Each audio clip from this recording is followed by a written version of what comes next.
Hi everyone and welcome back to Maths with Sukirti Gaur YouTube channel. So in this video we are going to start with question number 1 of exercise 10.2 class 9th Maths NCERT book, and this from the chapter 10 circles. Now before starting this exercise हमें कुछ theorems cover up करनी है. वो क्या है? दो बहुत simple सी theorems हैं. ठीक है, इसके लिए हम blank page ले लेते हैं. तो theorem 1 says that equal chords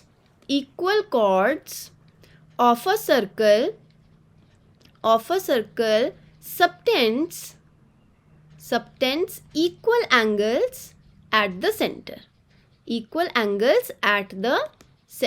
इसका मतलब क्या है कि सबटेंड का मीनिंग होता है इट फॉर्म्स. ठीक है, तो जैसे अगर मैं कोई सर्कल यहाँ पर बनाती हूँ इस तरीके से, और इस सर्कल में हम कोई भी दो कॉर्ड्स बनाते हैं, फॉर सपोज ऐसे और ऐसे. ठीक है, तो जो ये कॉर्ड जो है सेंटर पे जो एंगल बनाएगी ये वाला है ना, और जो ये दूसरी वाली कॉर्ड है जो कि ऑफ कोर्स ये दोनों के दोनों क्या है, ये इक्वल है एक दूसरे के. ठीक है, और ये जो दूसरी वाली है ये भी क्या है, एक एंगल सबटेंड कर रही है सेंटर पर. तो ये बोथ ऑफ द एंगल्स, ये वाला और ये वाला, they are going to be equal. That is what the theorem says, that equal chords of a circle, it means these are two equal chords, they subtend equal angles at the centre. It is centre.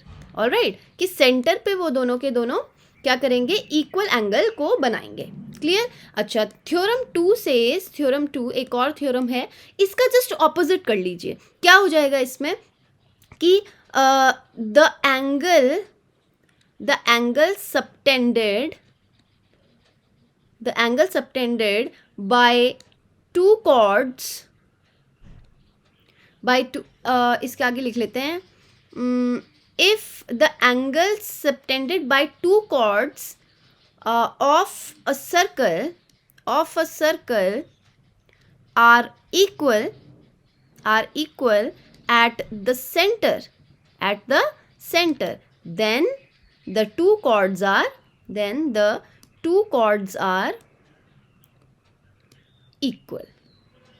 ठीक है. अच्छा, इसका क्या meaning हुआ, इसका just उल्टा कर लीजिए. मतलब क्या था कि पहले हमें दो जो कॉर्ड्स थी वो इक्वल दी हुई थी, अब बोला गया है कि कोई दो कॉर्ड्स हैं इस तरीके से. ठीक है, और वो ना सेंटर पे क्या बनाती है, एंगल्स बनाती हैं. तो इसने ये वाला एंगल बनाया और इसने भी ये वाला एंगल बनाया. ठीक है, और हमने कहा भाई if the angle subtended by two chords of a circle are equal, मतलब जो एंगल जो थे वो दोनों के दोनों क्या है, एक दूसरे के इक्वल हैं, तो कॉर्ड्स भी क्या हो जाएंगी, इक्वल हो जाएंगी. ठीक है, तो ये दोनों कॉर्ड्स जो है यहाँ पर, ये दोनों की दोनों इक्वल हो जाएंगी अगर जो ये एंगल्स बनाए गए हैं, किन कॉर्ड्स पे बने हैं ये एंगल, इन्हीं दो कॉर्ड्स पे तो बने हैं, है ना. तो ये दो कॉर्ड्स भी इक्वल हो जाएंगी. बस इतनी सी ये दो थ्योरम्स है. अब चलते हैं क्वेश्चन नंबर 1 पर, जो है एक्सरसाइज 10.2 से. ठीक है, अब यहाँ पे recall that two circles are congruent if they have the same radii. ठीक है, अभी दो सर्कल को हम कॉन्ग्रुएंट कब बोलते हैं, या किसी भी फिगर्स को, कोई भी टू फिगर्स को अगर हमें कॉन्ग्रुएंट बोलना हो तो वो हम कब बोलते हैं,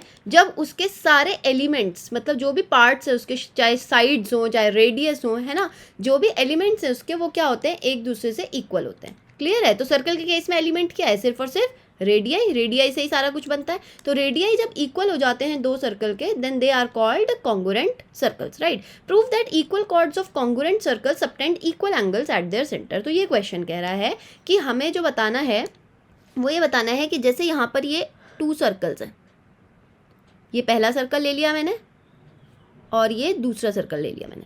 ठीक है, और थोड़ा बहुत इक्वल बनाने की कोशिश करी है. तो ये इसका रेडियस है और इस वाले का ये रेडियस है. ठीक है, तो ये रेडियस क्या हो जाएंगे, दोनों के दोनों R1 and R2 are equal. Clear. क्यों, क्योंकि गिवन है कि ये दोनों कैसे सर्कल्स हैं, कॉन्ग्रुएंट सर्कल्स हैं. क्लियर.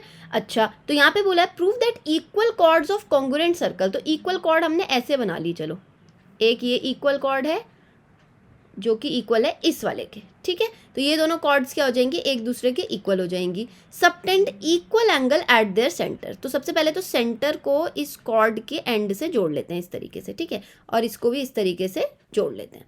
तो आप मुझे बताओ कि ये वाला पार्ट और ये वाला पार्ट, ये क्या है, रेडियाई तो है. तो इसका नाम दे देते हैं ABC ट्राइंगल, इसका नाम दे देते हैं DEF ट्राइंगल.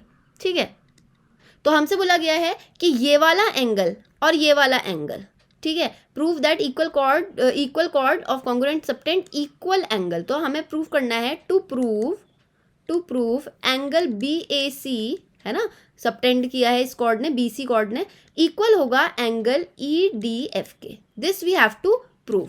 क्लियर? तो स्टार्ट करते हैं कि in triangle ABC and triangle DEF, है ना, आप मुझे बताओ AB जो है वो क्या है, इसका रेडियस, ठीक है, शुरू में ही बना दिया था मैंने, इक्वल क्या हो जाएगा DE के, जो कि रेडियस है इस सर्कल का। अब ये कॉन्ग्रुएंट है तो ऑफ कोर्स बात है रेडियस इक्वल है। फिर AC दूसरा क्या है, AC जो है दूसरा रेडियस है ये वाला पार्ट, जो कि इक्वल होगा DF के, अगेन ये भी रेडियस है दूसरे वाले सर्कल का, ठीक है। ये क्या रीजन है इन दोनों के, इन दोनों का रीजन है कॉन्ग्रुएंट सर्कल्स, ठीक है, यहाँ पे लिख देंगे ऐसा।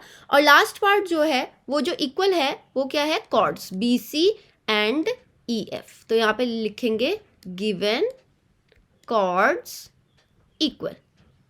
तो इसके अकॉर्डिंग क्या हो जाएगा, ये कौन सी कॉन्ग्रुएंसी है। अगर आपने ट्राइंगल्स चैप्टर नहीं पढ़ा है मेरे साथ तो आप जाकर मेरे चैनल पर ढूंढ सकते हैं, ट्राइंगल्स नाम से पूरी की पूरी प्लेलिस्ट आपको मिल जाएगी। कॉन्ग्रुएंसी क्या होती है, किस तरीके से प्रूव होता है, सब कुछ मैंने एक्सप्लेन किया है ईच एंड एवरी एक्सरसाइज के साथ, ठीक है। तो इस वीडियो के आखिरी में या डिस्क्रिप्शन में मैं आपको लिंक भी दे दूंगी। क्लियर? तो यहाँ पे आ जाएगी कौन सी congruency, by SSS congruency, which mean side congruency. We can say that triangles which one, ABC and DEF are congruent, ठीक है। तो कॉन्ग्रुएंट हो गई ये दोनों ट्राइंगल। इसका मतलब मैंने शुरू में ही बताया था कि जिसके मतलब अगर दो कोई फिगर कॉन्ग्रुएंट हो जाती है तो उसके सारे एलिमेंट्स इक्वल होते हैं। तो एलिमेंट्स में कौन कौन आते हैं, एंगल भी तो आ रहे हैं। तो एंगल BAC के करस्पॉन्डिंग कौन सा एंगल है, इधर है EDF, एंगल EDF, हेंस यहाँ पे साइन लगा दो, hence angle BAC is equals to EDF, ठीक है। सो दिस इज प्रूव्ड, ये हमने प्रूव कर दिया। चलो चलते हैं नेक्स्ट क्वेश्चन पर, जो कि है क्वेश्चन नंबर 2। अच्छा, यहाँ पर क्या बोला गया, prove that if chords of congruent triangle subtend equal angle at the centre. क्या कह रहा है कि कॉन्ग्रुएंट ट्राइंगल्स है, कॉन्ग्रुएंट सर्कल्स हैं अगेन, ठीक है, और वो इक्वल एंगल बना रहे हैं अपने सेंटर पर, तब जो हैं जो कॉर्ड्स से वो बन रहे थे वो एंगल्स, वो कॉर्ड्स जो हैं इक्वल होंगी। तो सबसे पहले तो दो कॉन्ग्रुएंट सर्कल ऐसे बना लेते हैं यहाँ पे, ठीक है, ये बना लिया हमने दो कॉन्ग्रुएंट सर्कल। कॉन्ग्रुएंट सर्कल से मीनिंग क्या है बताओ आप, रेडियस जो होंगे दोनों के एक दूसरे से इक्वल होंगे। क्लियर? तो यहाँ पर भी क्या कर लेते हैं, ऐसे बना लेते हैं एक कॉर्ड और ऐसे बना लेते हैं दूसरी कॉर्ड, ठीक है। अच्छा, इसका नाम रख देते हैं ABC और इसका नाम क्या रख लें, इस बार कुछ अलग रख लेते हैं PQR, ठीक है, ये पॉइंट है। अच्छा, तो आप सबसे पहले टू प्रूव, हमें क्या प्रूव करना है, to prove chords are equal, ठीक है, then the chords are equal. तो यहाँ पे क्या है, to prove BC is equals to QR, this we have to prove. Again, in triangle ABC and यहाँ पे triangles हटा दो, in triangle ABC and triangle PQR, what we have कि भाई AB जो है इक्वल होगा PQ के। भाई रीजन दो फटाफट से, क्या है ये दोनों के दोनों, ये दोनों है रेडियस, ठीक है। सिमिलरली AC और PR भी क्या है, यहाँ पे AC देखो सेंटर से किसी भी पॉइंट पे जोड़ने वाली लाइन क्या हो जाती है, radius, AC equals to PR, ठीक है। तो AC is equals to PR। Reason देंगे क्या है ये, रेडियाई ऑफ कॉन्ग्रुएंट सर्कल्स, ठीक है, ये हमारा क्या हो जाएगा, रीजन। अच्छा, लास्ट चीज जो है वो इक्वल क्या है, यहाँ पर दिया था कि chords of congruent circle subtend equal angle at their centre. It means कि यहाँ पे ऑलरेडी गिवन है कि ये वाला एंगल और ये वाला एंगल जो है इक्वल है। तो यहाँ पे हम लिख देंगे एंगल BAC इक्वल है एंगल QPR के, ठीक है। क्या है ये, गिवन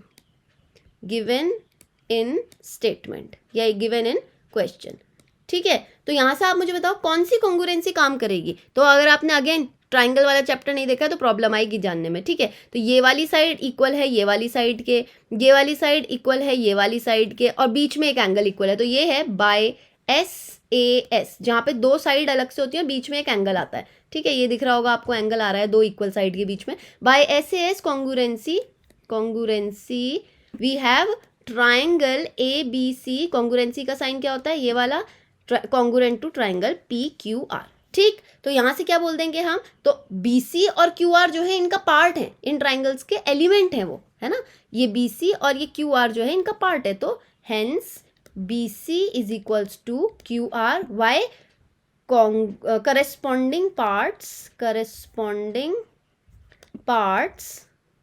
of congruent triangles, ऐसे भी लिख सकते हैं, बाय CPCT, ठीक है, तो by CPCT BC is equals to QR, hence proved, बस ये तो प्रूफ करना था, क्लियर है। तो आई होप क्वेश्चन 1 और क्वेश्चन 2 जो है आपको समझ में आ गए होंगे, प्रूविंग आपको पल्ले पड़ गई होगी। एक्सरसाइज 10.3 है इसके बाद, जो कि हम स्टार्ट करेंगे नेक्स्ट वीडियो में, क्योंकि अगेन ये वीडियो लंबी हो जाएगी। तो अगर आपको समझ आ गए हैं दोनों के दोनों सॉल्यूशंस, तो please like this video. If you haven't subscribed the channel, please subscribe to the channel, also hit the bell icon so that you never miss any update. If you have any query regarding these questions or any another question to ask, please comment me in the comment box. Till then, take care, bye bye, and keep revising.